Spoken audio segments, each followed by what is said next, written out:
I believe that every child can learn, even if they come with multiple disabilities with that deafness, or they come and they are just deaf, but I think they all can learn somehow, some way. So we work hard to try to make that happen. Why do you think that Granddad wanted to walk to a high hill? Why not low hill?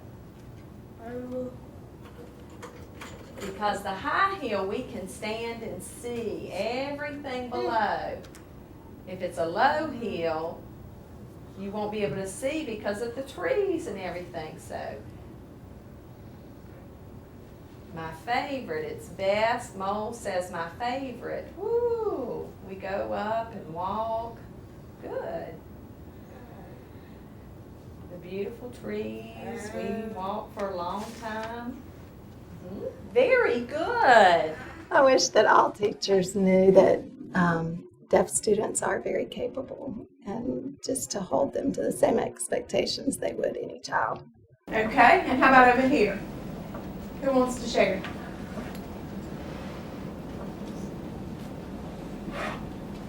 I think he's in the middle of nowhere and he's just having dreams.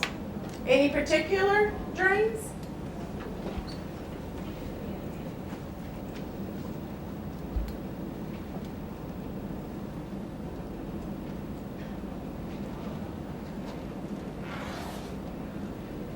Maybe he's in like a boat or something and he gets shot out of it into a tree. Okay. He wakes up and he sees where he is. He looks around. All right, He let's. doesn't know where he is. Okay, let's see. Treat them just like any other child. If they're not paying attention or not doing what they're supposed to do, the teacher needs to treat them just like everybody else. Sometimes I think people think, oh, it's the poor deaf child, and they tend to give them a lot more room when it comes to discipline and stuff a lot of times. And also academically, most of the children,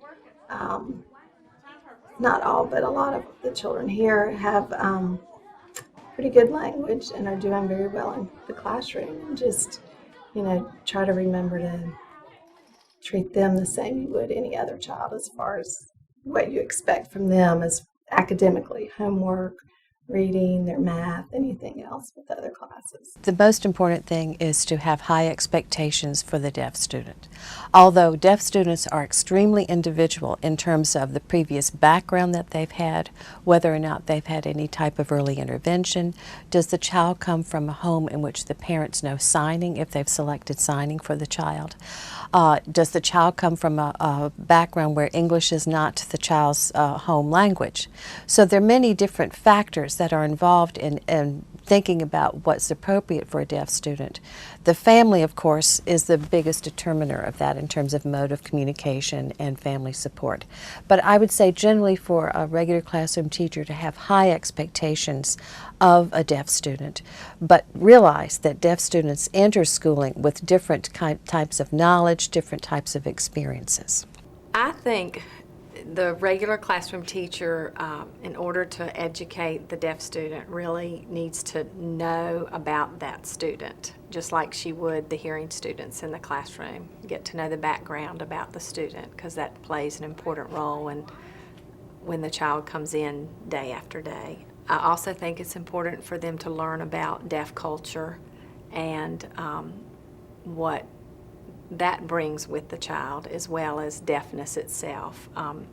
How greatly deafness impacts the language with the deaf child. The regular teacher needs to learn about the mode of communication that child may use.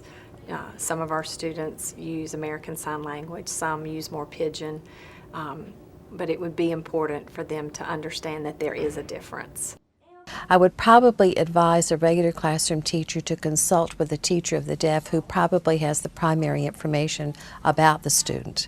I do think it's very important that the regular classroom teacher knows what are the child's interests. Is the child interested in sports? What type of activities does the family do? Because that way you could make some real life connections and lessons to what the child is interested in, and therefore the information, the heavy academic information is going to be more accessible to them and more relatable to them.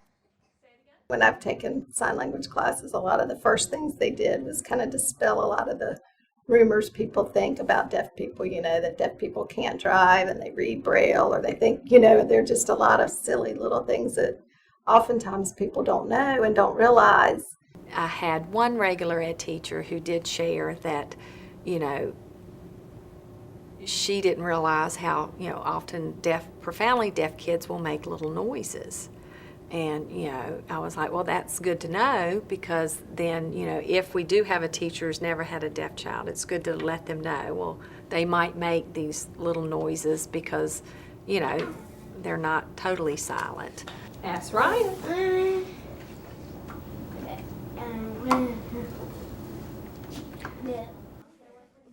We do a lot of teaching the pragmatics of language, and what's appropriate to say and what's not appropriate, and responses you give to people for questions they might ask. And so we do lots of role playing and try to work on the social skills, because they have to be taught. Some of the other factors are really learning the child as an individual. Some of our children need just a little bit. Some of our children have greater needs, and that, the regular ed teacher knows what those are and is sensitive to that. And some of it, we learn by doing. In some of the grades, they may play a variety of games to learn, concepts like Jeopardy and things like that. So we've learned that, in order for the deaf student to be successful and to participate, you've got to give the lag time, because the interpreter has to, sign some things. And so we change how you might play the game, or the teacher might have to count to 3 before anybody can push the buzzer.